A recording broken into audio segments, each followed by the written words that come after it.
We're back. T.A. Mahoney, Tales from the Darkside. This is going to be a special one now. I dug deep for this one. Some Tampa history. Fish, it's famous. Famous is all I can say. We got Alan Del Valle here with us. International ship. What's up, Alan? Another day, brother. How you doing? Doing good, man. I'm glad you could make it out. Finally, we worked it out. You got a little skin cancer cut off a week or two ago. Yeah. We worked through it. But what I want to do, Alan, is give some people some history. We're going to tell them. We're going to get to sorriness and cockiness and all that kind of stuff. But let's talk about where it all started. Why don't you tell us where you were born? I was born and raised in Tampa, Florida. In Tampa or 6 Mile Creek? Nah, I don't hang out 6 Mile Creek. Them was people in Tampa? over yonder. I was raised on Palmetto Beach. I was born in 1958 at Tampa General Hospital. Good. Raised on Palmetto Beach. All my family lived there. My mama's side, my daddy's side. Stoney's was like the Mac Daddy of places to hang out. That was a good place right Yeah, there. well, my mom and my daddy met there. You had to check your pocket knife in there, didn't you? No, your gun. Your gun, that's right. They didn't mind a knife, but the gun. But No. my mom and daddy met there, of course, before I was born, and she was cooking in the kitchen in the back, and he was drinking. And Imagine that. They just got together, and here I am. Was it that night? Well, They created very you? possible. Who knows, right? Never know. At Stoney's, you never know. So then you went from Palmetto Beach to where? From there, moved to Clair-Mel City, which is right up here off 78th Street, little old town north of Progress Village, if you've ever heard of Progress Village. Yeah. Lived north of there. And that was in the 60s. We stayed there until early 70s. My daddy got a job working on a fish hatchery part-time.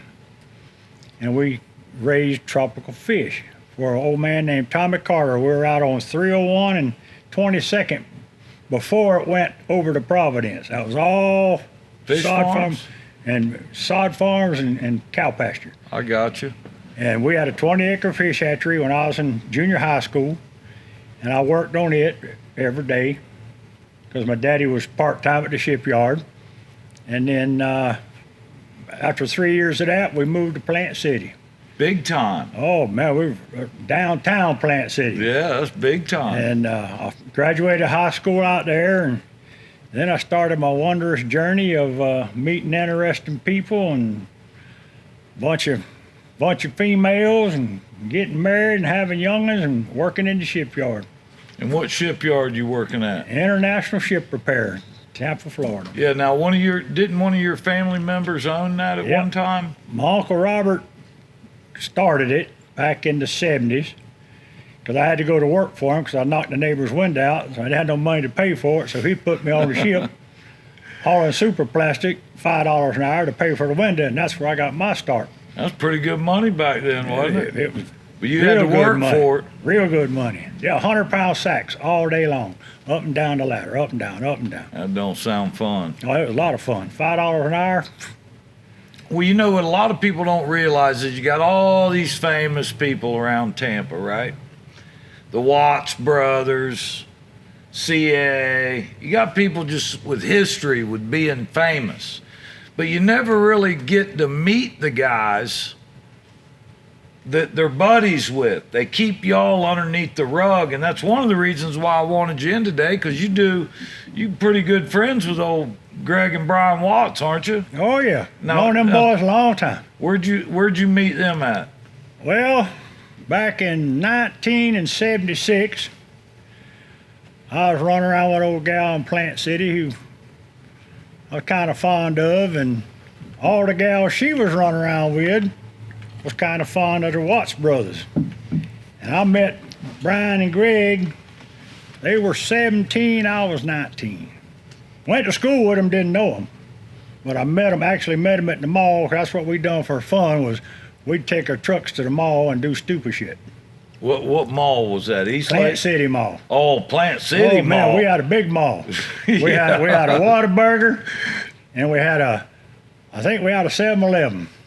And you met them that long ago. Now, Yep. they were two, I always call them prep school boys because they seem like the guys that be wearing Jordache and, you know, fancy shoes and fancy shirts like that. And then they all of a sudden somehow converted themselves to being salt life, old salty. But before then, they were kind of yuppie, weren't they? Well, no, we was actually just a bunch of old country boys.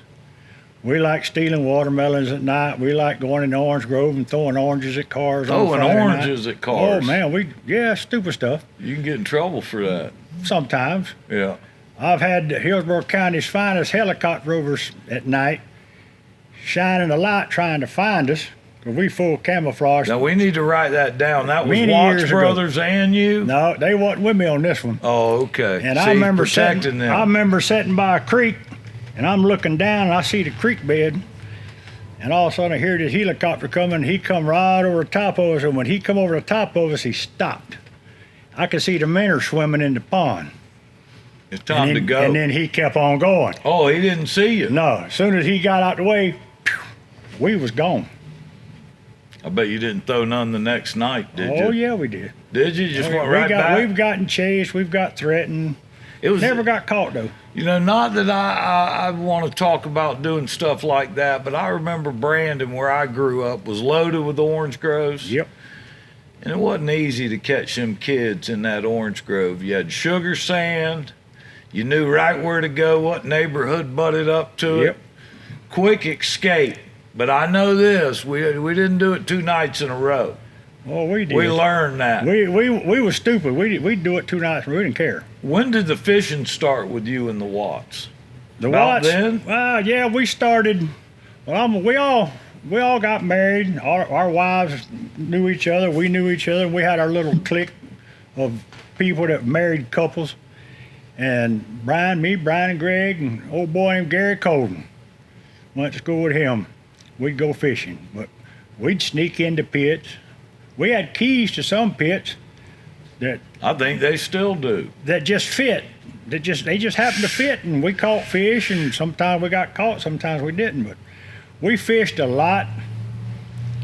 Mainly freshwater, right? No, we fished a lot of saltwater. I know Brian smacked me in the head with a mullet one afternoon. We was out there shark fishing.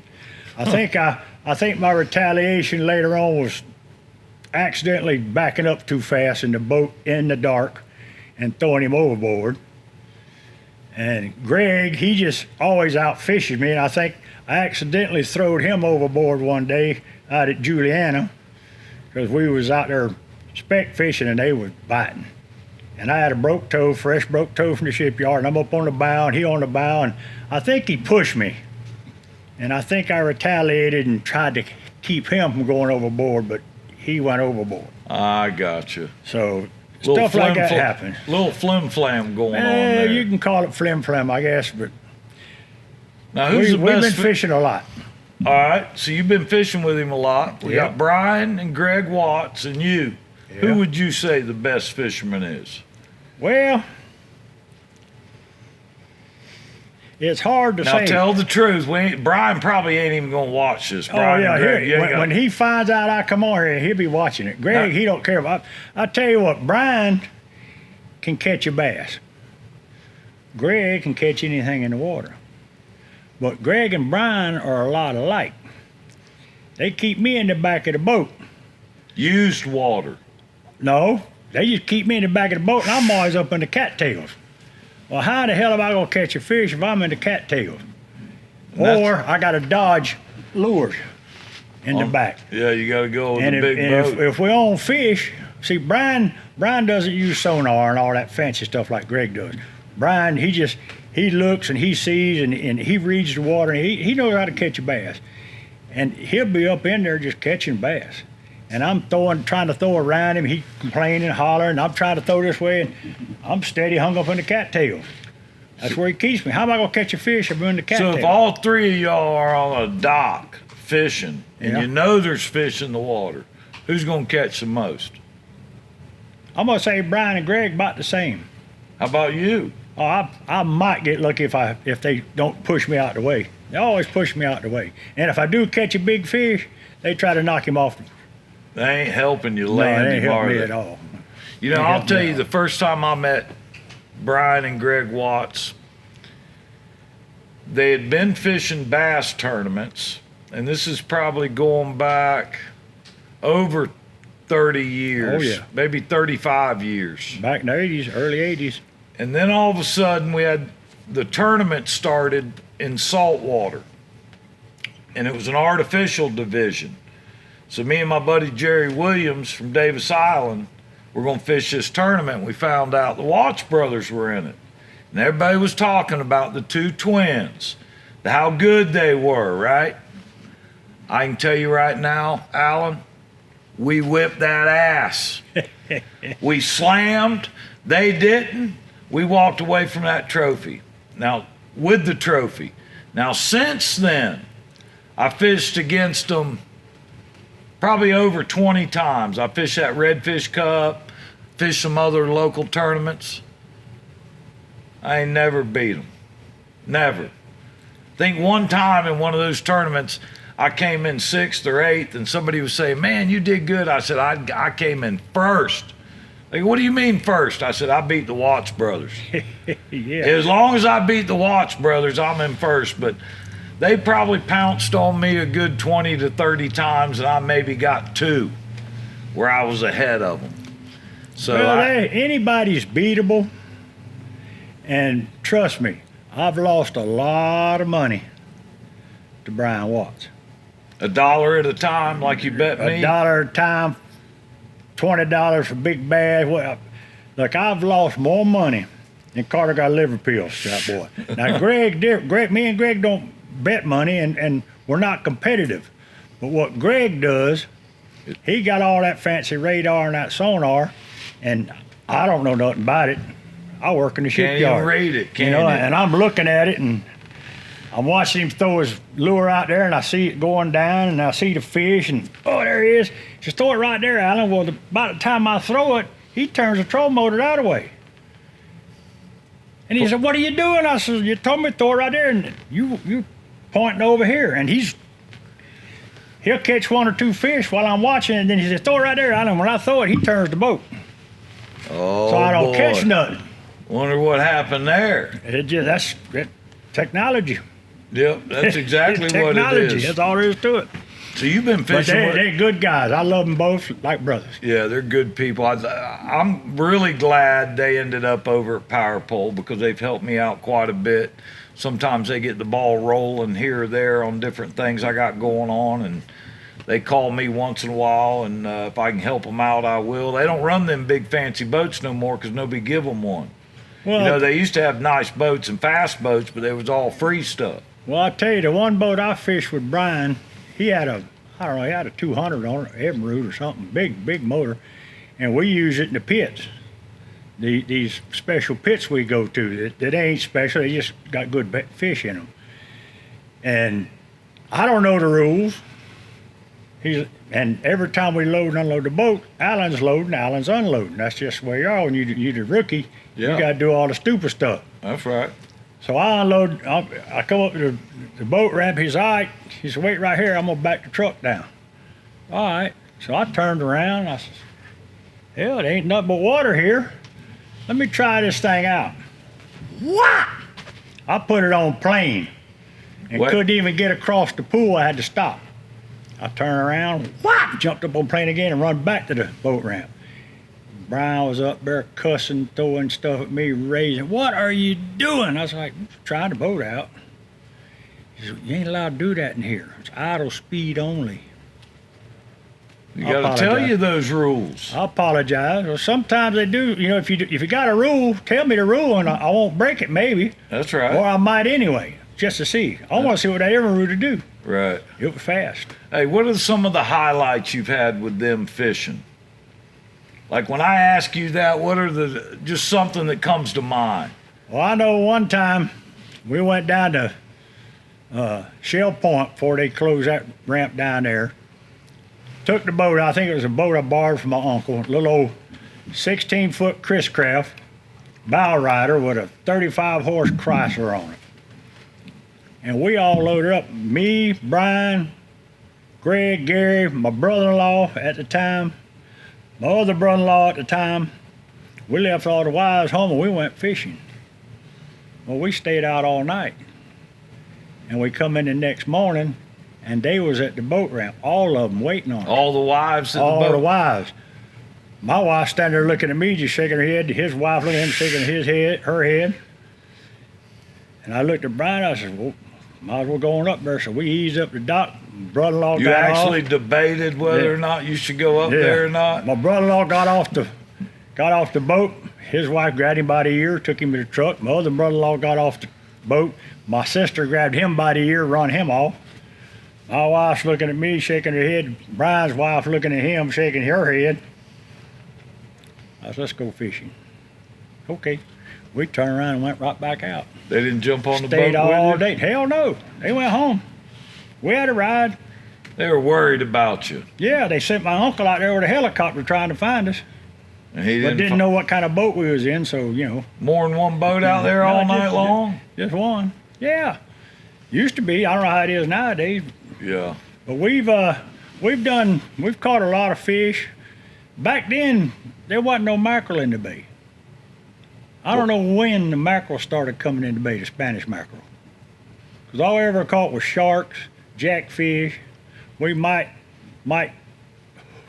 hook tarpon temporary or And when do you think that started? 90s? well, when the mackerel came in, I don't know, because I didn't fish for a while.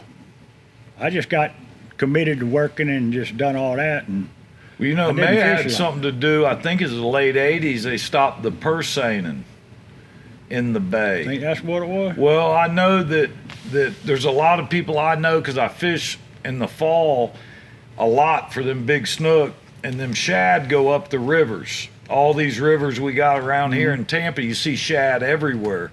And my buddy Jerry Williams told me that they used to seine for those shad in Tampa Bay, and it's a natural movement for them to go up in the rivers, and that's why we see them now in the rivers. And I go out, you know, the big snook and all that stuff. Well, you know, they were probably catching mackerel too, if that was the case, because the mackerel be all over the shad. Yeah.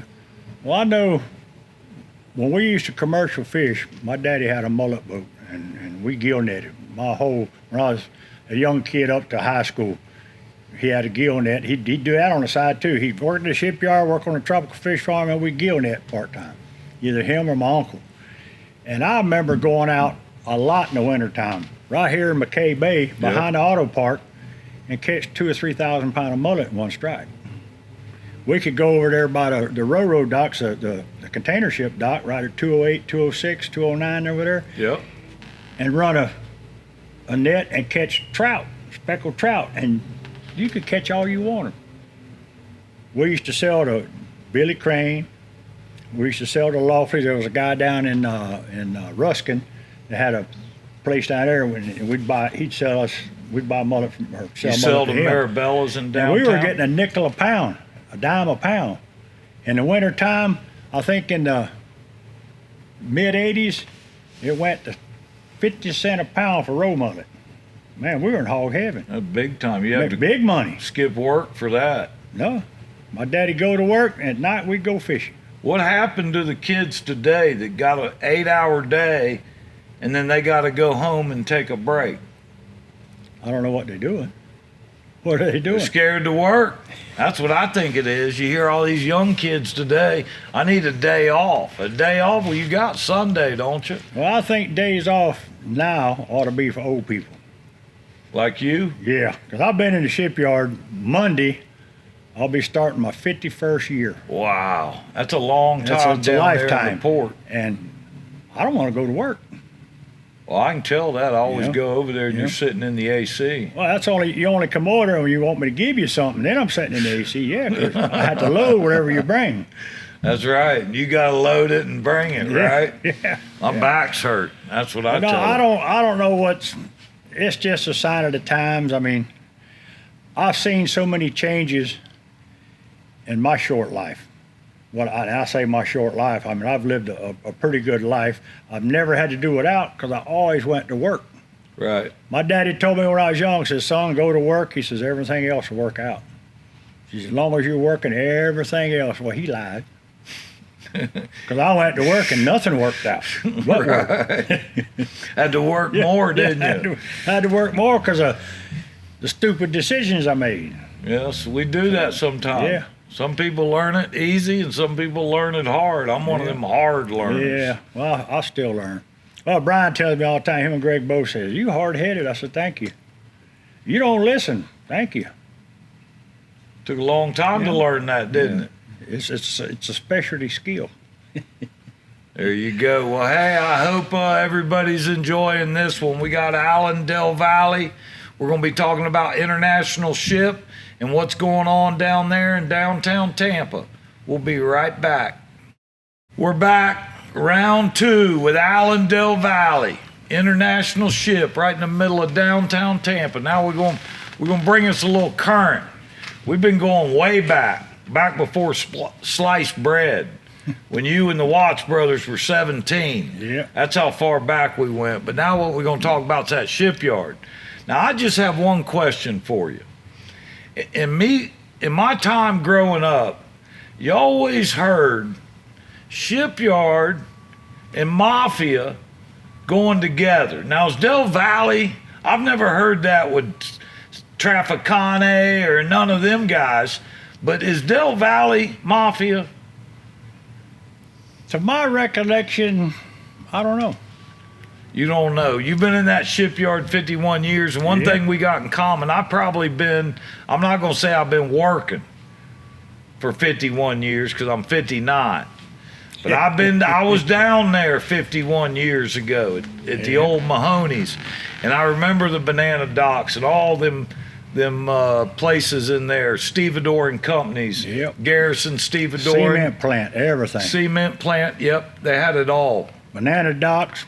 And that's really, in my opinion, that's what built Tampa. It wasn't what you see today. We see sports, we see retail, we see all that kind of stuff. What really made Tampa on the map is that port. And I've always felt that way. I've always felt like that's what brought money into this community. That port has been there. Fort Brooke was down there forever. That was the first of it. And then all your shipyard and all that ship handling stuff was coming in there. Banana docks, like we talked about. Just a great place. I've always loved the shipyard. When I got married, I tried to talk my wife into buying one of them old warehouse condos that they built. They just redid, overlooking the shipyard. You know, most people, they want to go out to the mountains or they want to go out to the beach. To me, that shipyard, that area down there, the port, is a lot of beauty in it. You know, a lot of people don't see that, but I definitely see it. If you're in the water, but my view, whenever I'm on the dry dock, because we've got a 900-footer over there. It's a Panamax dock. It's probably the biggest in Florida, right, as far as dry docks go. Tampa Ship's got us beat by, there's no comparison because they have graven docks. They're actually dug in the ground and they have gates that open and close and flood them, right? They flood them. Yeah. We sink our dry docks and put ships on them. Yeah. And the views that I have now, matter of fact, I was sitting out at our meeting place in the shop, in our machine shop, and me and one of my foremen was sitting there talking, drinking coffee, and we're just shooting the shit, getting ready to work for the day. And I could always look to the west. There wasn't a whole lot there. Right. Now, the reflection off those big condos or townhouses or whatever they are, I mean, I'm like, we have to close the door early in the morning. Blind. Because the sun big glass windows, you know, and all that stuff. And downtown Tampa has changed, they say, for the better. But like you said, it's not, I'm not going to say that these people aren't hardworking people and they don't have an honest job and do a good day's work, but it's not like it was when I was younger. Right. It's changed so much. I mean, even the shipyard industry, we used to work ridiculous hours. I remember working 20, 30-hour days, and that's no lie. And then go home, get a bite to eat, get a shower, go to bed, and come back the next day. And maybe go to Texas, maybe go to New York, maybe go to Philadelphia, maybe go to the Caribbean. It was hopping. You know, now it's not like that. There are so many rules and regulations, and they're wanting to bring in baseball and women's soccer and all this stuff that I could really care less about. Sure. It's taken away from the original downtown Tampa. There used to be a big round tank at the end of 60 on Channel Side of People's Gas. Yep. And that was a landmark for years. Sure it was. And they tore it down for Ebo City and public housing, and it's not the same. Yeah. Brandon's not the same. Plant City's not the same. Nowhere. I guess what you'd call it's progress. I fight myself. I don't call it progress. You know, I kind of understand what you're talking about. I feel the same way. I'd rather stay small like it was, but there's a lot more industry coming in here, and I just think pushing the port out is what I've seen happen. Now, recently, one of the things I wanted to talk about, I noticed on the end of downtown there, right at 60 and Channel Side, it used to be 13th Street. They did a rendering right there, and that's part of International Ship property right there. And we have a mutual friend that passed away, George Lorton, who owned International Ship, one of the greatest business guys I've ever been around, one of the greatest people I've ever been around. Just a good guy, and I know he knew that progress was coming this way, and he set it up that way, I believe, before he passed away. And I saw the rendering of it with all these buildings and stuff, and what's going to happen to International Ship? Well, it's kind of, nobody wants to talk about it now. We have a board of directors, I guess, now that are actually overseeing the mechanics of the shipyard. The shipyard is taking care of itself. We're able to generate enough revenue, I think, to keep the shipyard in business, and that's what George wanted. He wanted it as his legacy. But now they're telling us, well, y'all got to go down the river, right across from Cruise Terminal 6, you got Gulf Marine, and on down the way by Peter O'Knight, you got Tampa Ship. They're established. They've been there longer than we have. My daddy worked at Tampa Ship. My granddaddy worked at Tampa Ship. All my uncles worked at Tampa Ship. I have family that works at Gulf Marine. And, of course, my uncle started International Ship back in the 70s. And it was more like family. Right. Wasn't none of us kinfolk, but we were like family. Sure. Everybody that I worked with, and now all those people are gone, and there's myself and one or two people that have been there 40 plus years. The rest of them are gone. They've passed away, or just they're not there anymore. And it's different for me, because I remember as a kid coming up in this bay, coming right up to International Ship in a boat, and we'd drop a line and catch drum, redfish. You know, we'd snoop, and nobody ever said nothing. Now, if you come down that channel and you stop, Marine Patrol or County Sheriff, somebody's going to be on you, won't know what you're doing, and they might take you to jail. Right. And there's a lot of stuff in there. You know, y'all are right next to the gas plant, right? Yeah. Oh, so ammonia, gas, they got all kinds of stuff down there, which I can see that. I've never had a problem. And it's probably because of the people I knew down there. Maybe. Yeah. I've been up there to that International, and I've been up there fishing at nighttime and throwing in that little creek right next to the property there where they like to sit. Yeah, some real big fish, especially in wintertime. But seeing that go, do you think they're going to relocate somewhere? Or you think they'll just kind of... Well, like I say, it amazes me as long as I've been there, and my connection with the shipyard. I mean, it's been my life. Right. It's all I've ever done was a shipyard. My fishing with the Watts brothers and going to Mahoney's, and we used to go to Mahoney's all the time when y'all were over there. Yep. On Channel Side, just getting whatever we needed. Right. You know, and now we're supposed to be moving. There's a couple pieces of property that they're looking at that going to take a lot to make a shipyard out of them. Right. And I don't know. I don't even know when we're supposed to leave. The Port Authority's supposed to be working with us, and they're all working together with the city and trying to get somewhere for us to be. But they don't want us or Gulf Marine. Tampa Ship, not so bad because they've been over by Causeway too, yeah, right? Well, Causeway is deep water, which is good for us. We need deep water, but there's so much county owned, or I'm gonna say Port Authority owned property. Right there where the Sea Breeze used to be, Yeah. that's Pier 150. It's deep water. They've dredged out, quite a bit because I used to wade there and catch fish. Yep. And right there by the auto park and all that, but they're building all kind of stuff all around the bay on the water, and everything in the port belongs to the Port Authority, except for International and one or two other places. They don't like that, And do they? well, George got a gold mine there. My uncle had a gold mine when he was there, but he got tired of it and he went on to other things. Yeah. But I don't see me going that much more because hell, I'm 68.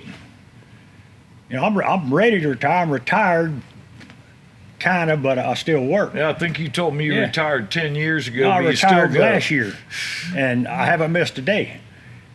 But I enjoy work. I enjoy the work I do. It's getting harder to do. Yeah. And thinking, well, we're going to go to Port Manatee. Well, I don't want to drive to Port Manatee every day. You seen the traffic on 41? Well, and Wow. I'm in agreement with the way George used to think. He told me one time they were trying to move him out and they needed him down there in Port Manatee, and he told me, he said, if I have to go get something from Port Manatee, you got all them trains, you got all that traffic Yes, before you get to the area like Tampa where you can get stuff. And being in that port downtown right there, you can be anywhere fairly quick. Yep. You can be in Lakeland, Orlando, Bradenton, back over to Pinellas County if you need to. And I definitely saw the reason why he wanted to stay right there. And when I saw that rendering of it, it kind of just, I guess part of it's because I grew up there, you grew up right there, and it kind of makes you think, that's going a thing of the past. Yeah. Before too long, they'll have them build big buildings up, because I'll tell you what, they built Tampa up quick. Yeah, real quick. Just in a matter of... Not just Tampa. No, it's... I mean, you go to Brandon, go to Palmetto Beach. Sure. Go to Shell, go to Ruskin. Yeah. I am amazed. My son lives down in, they call it Riverview, but he lives south of Big Bend Road. That ain't Riverview. Riverview is 301 and the river. Right. That's Riverview, because my wife's parents, their P.O. box, when her grandfather and grandmother lived there on a homestead, their P.O. box was 2. Huh. There wasn't nobody in Riverview. You're right. And Brandon, actually now, I think Riverview starts right here at the bridge, right here on the Palm River. I wouldn't doubt that ain't Riverview. Well, it's even like you were talking about. I grew up in Brandon. You were in the creek. If you went to Falkenberg, you were out of Brandon. Oh yeah. But when we moved here from the port down there, everybody was saying, "Man, I can't believe y'all are moving to Brandon." So we ain't moving to Brandon. We're moving 7 minutes down. You lived down by 11 Mile Bar, didn't you? No. I think you're down around that area, like north of Brandon. North Brandon. I lived north of Brandon. No. Brandon stops at Windhorse. I live just south of Windhorse. Yeah, I lived north. I lived 1 block north of Jersey. You were north. No, you were more than 1 block. No, I was 1 block north. You're talking about the clink over there. I've been to, I did a... You been to the Fruit Bowl? I've been everywhere. I'm about the only guy I actually got a Tampa Bay Slam. You know what a Tampa Bay Slam is? I can probably be right there with you. All right, let me just tell you what a slam is. In 1 year's time, I've been to 6 Mile Creek, Cypress Street, and Morgan Street, all in the same year. That's a Tampa Bay slam Yeah, right there for you. I ain't proud of it, but at 18, I had to tour all of them. Well, I know Morgan Street, Thunderdome, Falkenberg, Orient Road. They weren't even built when I was getting in trouble. Well, you're young. Well, I'm just saying, 6 Mile Creek was about the worst, and Cypress Street was about number 2. Now, Morgan that's Street. what I've heard. I couldn't tell you from fact. I heard. The only thing about Morgan Street, you had to fight. It wasn't like now. I think they got safe spaces in jail. Yeah. When people's feelings get hurt, they can go sit in a corner somewhere. Time It wasn't really like that when I was there. You know what I mean? We called it the Thunderdome when I was a young man. I always tell people, you know what? I got a full ride from Hillsborough County. Scholarship, full ride scholarship. Had meal plan, had lodging. Just you couldn't go nowhere. Well, I think people nowadays, they kind of like that free stuff. Yeah. I mean, everything I've ever gotten, I worked for it. Now that $1 I gave you beat me on a fishing trip. I kind of got you on that $1. What happened on that? How did I owe you $1 well, after here's the fishing? bet. The bet was because he come out there with just a flat line. I said, what are you doing with that? We bottom fish. I got this. So from hanging out with Brian, every time we go fishing, it's a bet. $1, $5, $3. And you got to sign it to well, prove no, the story. I'm not elite enough to get a signed bill. I conned you pretty good. Because one, I hadn't seen you since you was about this big, running around the store over there. And I seen you a couple times when I come in here, but you were too high class to associate with likes of me back then, because I was shipyard worker. I was scared of you. Yeah, ain't no scared. Because everybody that talked about you talked about brought money. I brought money, and he was happy as hell. They said, Del Valle, you know Del Valle, he's a ball buster. Stay away from him. He's mean. He's real mean. I don't know how, but most of my friends are that outcast type of guy. And I honestly call you a friend. I've got to know you over the last 10 or 15 years. Yeah. I've known you a lot longer than that. Like you said, I've seen you. But I was always scared to wait on you. Well, I noticed you getting off that $1 bill. I don't know. I guess that kind of bothers you. Let's talk about that $1 bill. I got you. I got you on a $1 bill because I was so used to giving Brian $1 bills, $5 bills, 20. I was going broke. My wife said, you got to quit fishing with that boy. She says, we're going to go broke. And, we got on the boat that morning at 4 a.m., and the first thing he said, me and you, Mahoney, $1 bet on biggest fish. So he got cocky. He says, he going to go straight to the top of the chain of command. He says, $1 for the first fish. And because I'm used to fishing with Brian and Greg, and they hard to fish with. But they've taught me a lot. I just don't pay attention. No, I didn't stick you in the back of the boat. I didn't have no choice. He's out there. I said, look, $1 on the first fish. Well, I think he caught a pinfish. I think he snagged a pinfish.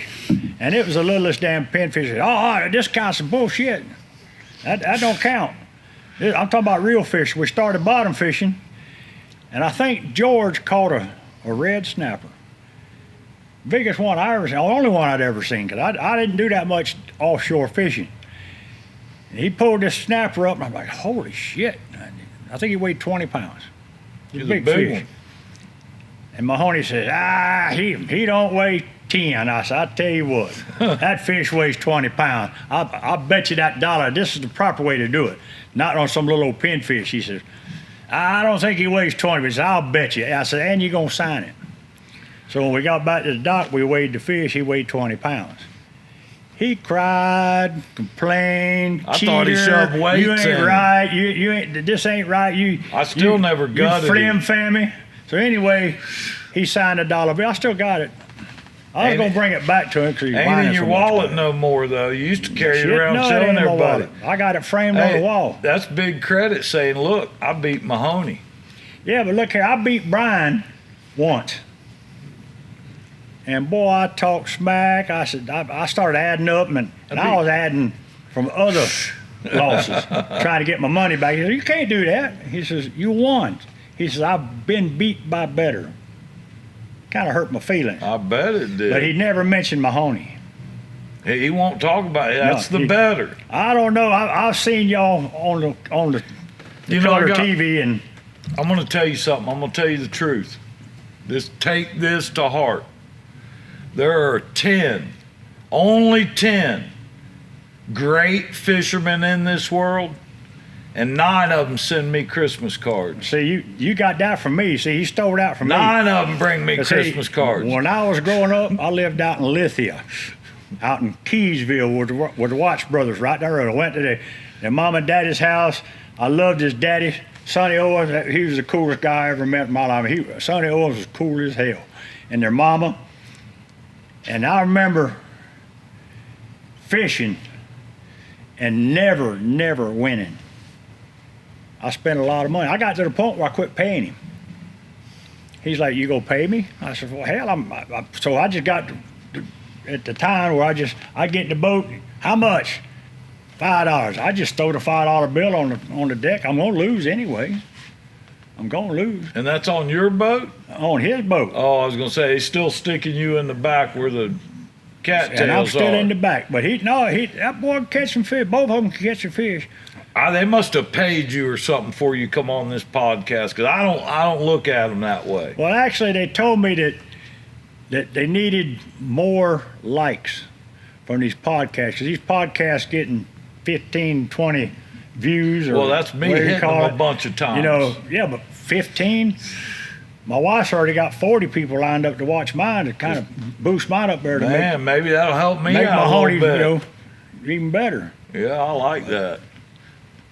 So let me ask you something. Over there in the shipyard, I know as a kid, I kind of saw some shady stuff. I ain't saying at your place, mainly at the banana docks. And I seen some shady shit over there too. I remember one time coming back on a Saturday from work, and you couldn't fit another law enforcement officer on them banana docks. And they had guns, and they had a who knows what wrapped up in there. Out of all the time you've been there, tell us something that comes to mind. Something that our listeners may enjoy. There's numerous, but the one that really sticks to me, we had a little ship come in. It was island hopper, maybe 200-footer. And when it came in, they told us that, hey, this is a confiscated vessel. They were escorted in by Coast Guard and a bunch of other boats with big guns and big white boys. Muscles that with machine guns. And I'm like, something ain't right. Pulled the ship up. We tied it up. I'm out there. I'm just standing. And here comes all these police.